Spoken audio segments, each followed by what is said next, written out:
and welcome to Facing the Nation. Thank you very much for joining us for what promises to be another very informative week. Today, we will be focusing on the environment, and it's very, very important. As you know, the President of the Cooperative Republic of Guyana, His Excellency Brigadier David Granger, has focused on improving our surroundings, improving our environment, and basically focusing on making Guyana green. And of course, that would be very, very important to us moving forward and developing economically and so on. But with me to talk to you about that today on Facing the Nation, as you know, during last year, I promised to have him on here about two times, but as you know, this gentleman's schedule is a very, very busy one, and he has a lot to do, and it's good that I'm only now having him on because he's been doing a lot recently. Of course, he's no stranger to Guyana, new to this program, and I want to welcome him. He is the Presidential Advisor on the Environment, Rear Admiral Gary, and of course, most of you can remember him as the former Chief of Staff. Welcome, Rear Admiral Best. Thank you, Malika. It's great to have you on Facing the Nation. I know the viewers have been looking forward to this for a very long time. Well, I'm glad to be here, and hopefully I'll be here again. Yes, wonderful. Let's talk about the environment. What are some of the things that you would have discovered thus far since you're in office? And of course, I know your role is not just about advising the president, but doing much more than that. Let's talk about some of the things you would have discovered thus far. I think the most important thing, if I were to sort of put it in context, what we start to look at within the environment in the government is really the stage being set by His Excellency with his first speech to Parliament. Okay. When he made a point about Guyana's development pathway along a green economy. From the time he said green economy, he changed the paradigm completely from what we used to do. So in the context of the greening of the economy, and then if you want to situate the environment in relation to that, I think what he's done is to move us from a forest-based environmental portfolio to one that is intersectorial and multi-sectorial. So essentially we're moving from low carbon pathway to low emissions pathway. The environment itself, for some of us colloquially, simply means what is happening to our drains and Yes. But the environment in itself, there's several regimes in the environment. We have to look at our waters, our rivers, our oceans, our air, our forests, and by extension, our natural capital, our ecosystems, our biodiversity. So there are various regimes of the environment, and some of them are governed by international law, and lots of them are governed by national laws. Okay. All of those regimes you just mentioned, how can those help or propel Guyana into having a better economy, so to speak? Well, in many ways. For example, I think once we're going to continue on the green economy pathway, it means that an important source of energy becomes critical for development, cheaper energy, and the environment comes into place because we can have cheaper energy from solar, and that's our natural environment using the sun, which is an inexhaustible resource, at least certainly in our lifetime. So we have an opportunity to use solar energy for power. We have an opportunity to use water for power, which is hydro. Again, that's the environment. So in the context of water, if we don't protect our water resources, then we lose the water resources and be unable to use it as a power source. So protecting the environment and using the environment in the context of our water sources, our mining activities, agricultural activities, and even the extent to how much we allow to go into our water table becomes important for the environment. For example, our fish life offshore, the brown water you see offshore Guyana is rich in food for fish. That is why we have such good fish. That is why we have such large prawns, large shrimp offshore, because we have food in our water. The sediments from the riverbeds flow down the river into the Atlantic Ocean. So it's not a blue beach. It's not a nice-looking beach, but it's a very fertile ground. So what we do within the environment, what we do within our backyards, in our farms, in our mining communities is very important, because if we poison the waterbed and we interfere the water table negatively, then the rivers will be transporting poison to the Atlantic Ocean. That's where our food stock lies for our rich fishing grounds offshore. So it's all interconnected. But we can certainly get energy, cheap energy, which will make us competitive from the environment. The cheap energy will also allow Guyana to remove from the subsidy for energy, and the subsidy for energy is a big subsidy. That money can be used for other social development. The GPL is subsidized almost every year, but we can move to the environment as a solution to our energy needs. How soon do you believe that we can achieve this in terms of getting cheap energy and so on? Well, that's a broad question. I think to answer that honestly, I think the extent to which there is sufficient will, I think that determines the pace. And I say this not condescendingly, because I think at the level of government, the level of the presidency, I think the president has made it quite clear his intentions. I think thereafter it becomes sectorial. So the pace at which I think the sectors move, ministries and other sectors move, will depend, I think, on the will they put behind it. Okay. Contextualizing it and everything that they have to do. But I think the key is cheap energy.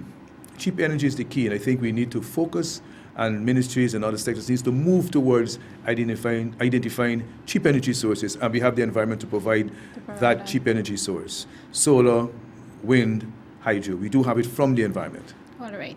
I'm going to come back to that in a bit, but let's talk about the PR aspect of things. You rightly said earlier that most times in Guyana, when we hear about environment and green, we think about our immediate surroundings, drains and parapets and so on.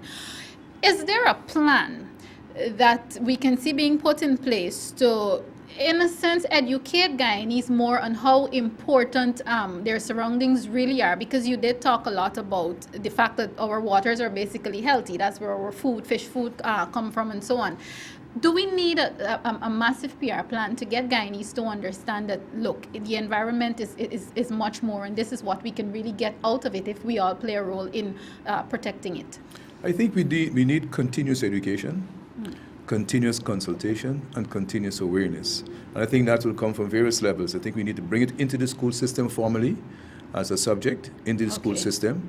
Mm-hmm. We bring it into the school system so it's started as a subject as wide as possible. And then we use the community, our community to sell it as a product. For example, let's take climate change, for example. Climate change is with us. Mm-hmm. We know there is climate change outside of the skeptics, of course. So should that be a subject at CXC? Should it be a subject from Form 2, Form 3? How do we introduce the environment, or specifically climate change?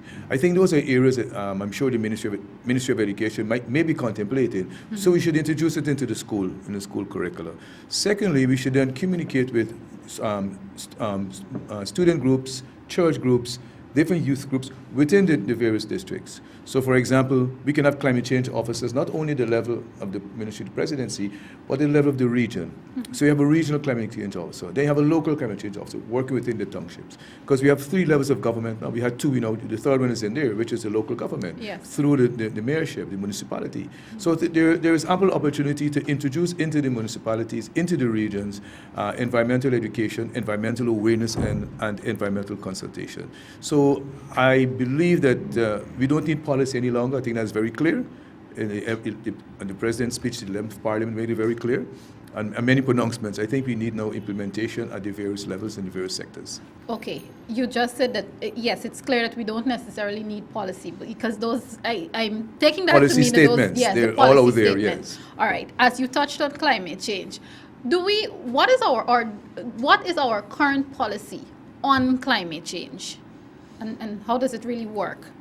Well, for Guyana, we're a signatory to the United Nations Framework Convention on Climate Change. And so we're governed by the provisions of the Climate Change Treaty.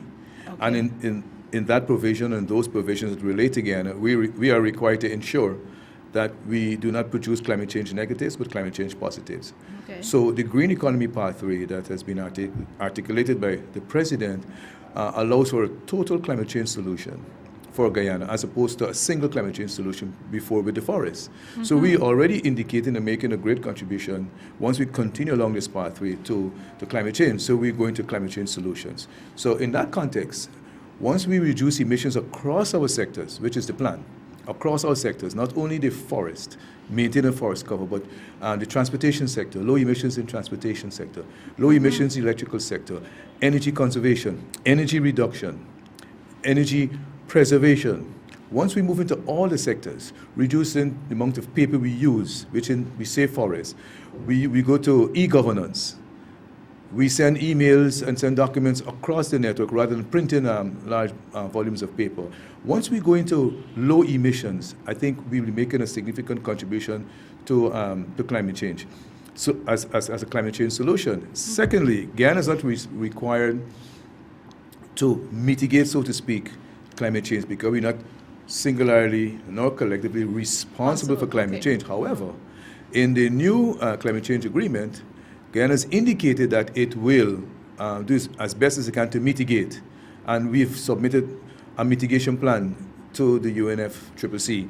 And within a mitigation plan, we have promised to move our economy to alternative energy, move it away from fossil fuel to alternative energy. So that's our contribution to a climate change solution by converting and transitioning our economy, our energy source in our economy from fossil fuels to renewables. And that, when I say that, I mean solar, hydro, wind and biomass, and other forms of alternative energy. So we are making our own contribution. I think we're making a very good contribution. I think we've upped the ante, moved beyond the forest. We've gone to a multi-sectoral approach to climate change solution, and we want to have low emissions across all our sectors. Okay, great, sir. Viewers, if you're now tuning in, of course, this is Facing the Nation. Today, I am chatting with the Presidential Advisor on the Environment, Rear Admiral Gary. Coming up a little later on in the program, I'll be having a conversation with the Minister of Communities, the Honorable Ronald Bulkan. So, of course, stay with Facing the Nation as I continue my discussion with Rear Admiral. I'd like to talk about Bartica for a bit. Recently, Bartica officially became a tongue, and we heard the President, His Excellency Brigadier David Granger, referring to Bartica as what would or should be the model for Guyana in terms of the other regions and so on, following suit and becoming green economies. I know you've been to Bartica recently. You've done a lot of work in there. Let's hear your thoughts on how Bartica really can be that model. I think the pilot, the using Bartica as a pilot is a good initiative, because what we want to do really is to model a green economy in a small town. Mm-hmm. So we bring it down to scale, and I think that's a very good initiative. I think the fundamental activity or the fundamental action for a small town like Bartica is really the development of a plan to situate the greening of Bartica. So Bartica is in the process of completing the Green Development Bartica Plan, which is a land use plan. Without a plan, it's difficult to develop. Mm-hmm. And what that land use plan or the Green Bartica Development Plan will do is really to indicate, just like a natural home, if you have a plan for your home, where will you put your toilet, where you put your bedrooms? Mm-hmm. It indicate what it will do where in the town. It may appear simple, but it's a bit complex, because there's a new township, there are lands in the town, so we have to determine who the lands belong to, who state lands versus town lands, access to the lands, and those are big questions that obviously have to be answered. But the plan itself for a municipality, in essence, what the municipal plan will do, what the mayor would want to have is a revenue generation stream so he can provide services to his residents. And I think on the revenue generation side, the town of Bartica will want to have revenue coming from clean energy and clean sources, almost to say green revenue, to provide green services to its people. So what we're looking at is to divide Bartica into two, a northern zone and a southern zone. Okay. The size of Bartica is now approximately 68 square miles, from 1.7 square miles to 68 square miles. So it's a lot of space. And so what the plan envisages is to look at Bartica as it is right now and to modernize that part of the town and extend it. Mm-hmm. So we're looking at a modern sewer system, for example, in Bartica, looking for wastewater treatment plants, water treatment plants, a new facility area for a government compound, for example, would be important. An area that is separate for light industry becomes important. So you move your industry from in the town, outside of the town, and then you green that industry by providing clean power. An alternative or a new area, for example, is required for for cattle rearing, because people still have the cattle within their home. So you want to create an area outside of the town for cattle rearing. So you can have the cattle in one particular place. The southern Bartica, the idea is to create an agricultural zone and an agro-processing zone. The agro-processing will be where you locate the factories, and the agricultural zone where you plant the crops. But there's a mosaic between the natural forest and agriculture. So you have almost a 50-50 ratio between forest and production, which is harmony between man and nature.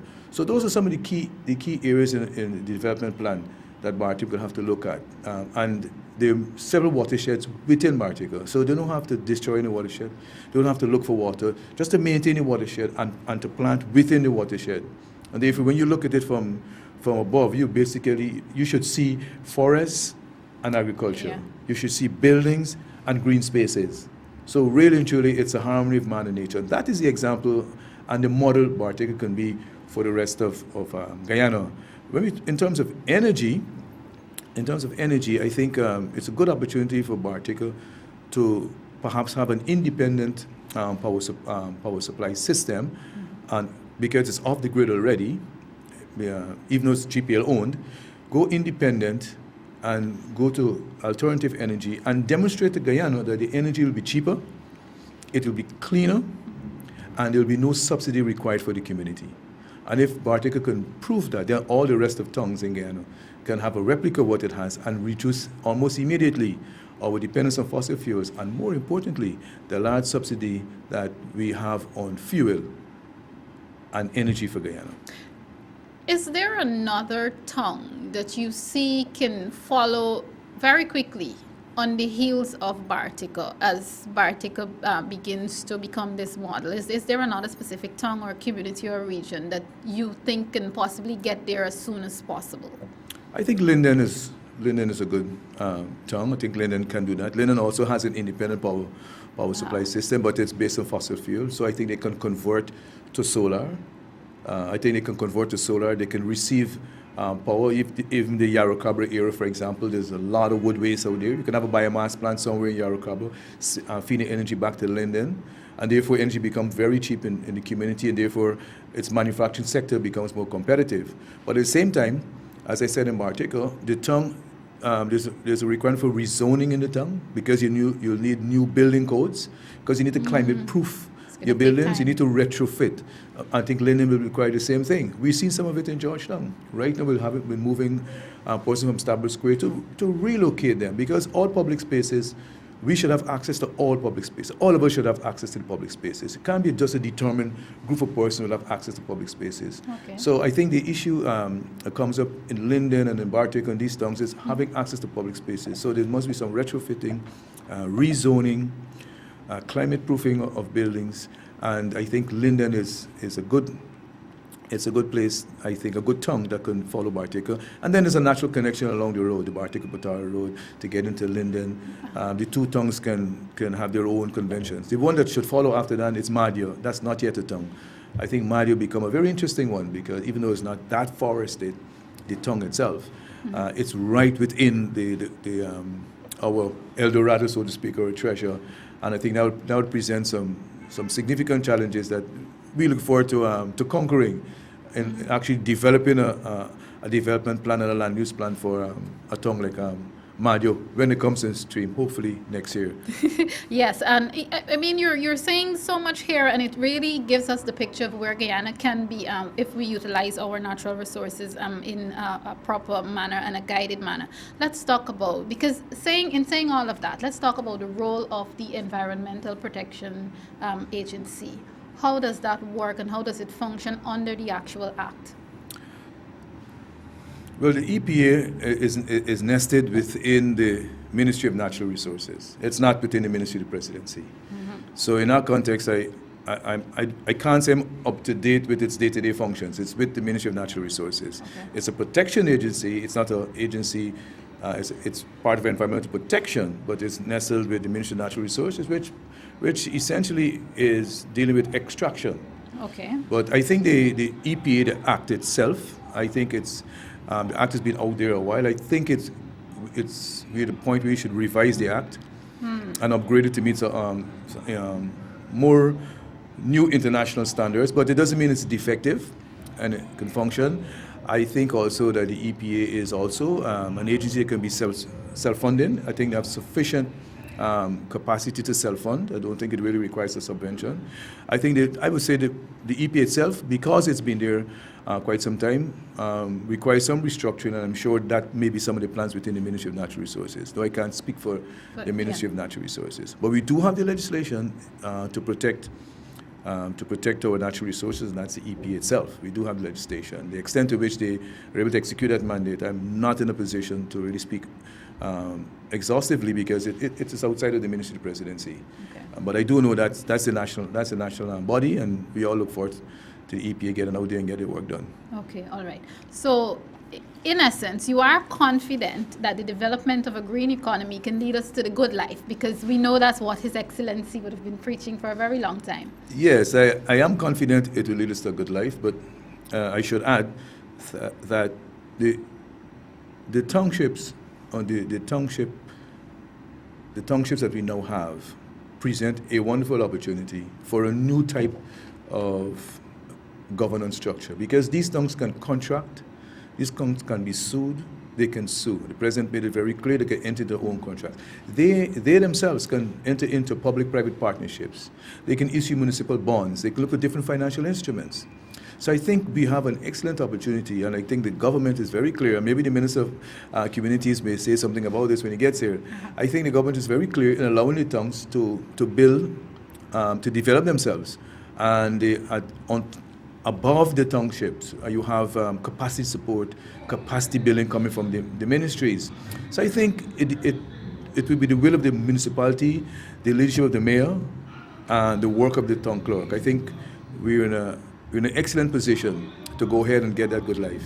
I don't think the township should sit back and wait in central government. I don't think they're going to get that kind of check coming in, that knight in shining armor as they were accustomed. I don't think it's going to happen with this government. I think we give an opportunity to generate jobs, to enter into contracts, to go to due diligence, and to prepare your township and to generate your revenue stream so you can provide services, and more particularly green services, to your residents. I think it's a different paradigm, and I think the townships and the regions need to get on board. Okay. As Guyana continues on this path to developing this green economy, what sort of support, or I should say ongoing or continued support, have you been getting from, for want of a better term, overseas partners? But I have not been in direct contact with overseas, but what we've done in terms of Bartica, we launched the Green Bartica app recently. So Bartica probably is the only town with an app. And located in the app, we have something called the diaspora, a Green Bartica Development Fund, and contributions can be made to the fund. And that's one way of the diaspora contributing to the fund. They can contribute in kind, they can contribute by writing papers, by visiting. So we think that the towns can establish the direct liaison with people, their overseas residents. I think the townships should do it. If they do it, I mean, it's the direct relation. It doesn't have to be the central government per se. And I think we have to transition from central government to local government. So all politics should be local politics and not central politics. I think it's going to take a while for us to make that transition. But I have spoken to people in diaspora that I know who have been able to give me a few points here and there to guide me, to give me some ideas, and we've exchanged. I've used my friends in the diaspora, and I know in Bartica per se, there are people from the diaspora who have been in touch with them. But we want to ensure that what is established can function. So if it's a development fund, it is set up properly within the right parameters. It is audited. Any money is going in, it can be accounted for, and it's spent on a project that one can recognize in the project. So for me, I think that Bartica is the model, and it should not only model what is visually green, it should model everything for a town. It's like a microcosm of Guyana. So if we go agro-processing, for example, we plant, we produce crops, and we move it from there to the factories and produce items, reduce our national debt, reduce our foreign exchange. That is the laboratory. I think that's the way to go. I'm not saying that we should stop developing the rest of Guyana. But I think if we focus in on Bartica and we get it right there, I think we can get it right in the rest of the nation. Yeah, and of course, I would want to go as far as to say that it will give you time to probably correct mistakes that would have been made. Because if you're using Bartica as a model, you know that there are certain things maybe that you would have done in Bartica, you may not be able to do it in other tongues. It just gives space That's a for possibility. correction. Yes, and there is a lot of space in the tongue itself. There is a lot of space.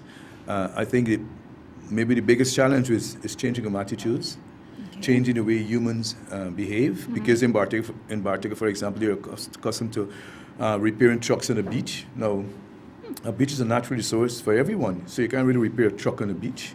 They're building pontoons on the beach. I mean, we want to go on the beach and relax and take a bath. Yeah. So moving them from there to another location will be a challenge. But once we identify the location, an industrial zone, industrial park, then they move there, there's some land allocated, and then they can build their boats and their pontoons in a specified area and not reduce access of the citizens, reduce citizens' access to the same space that all of us should enjoy.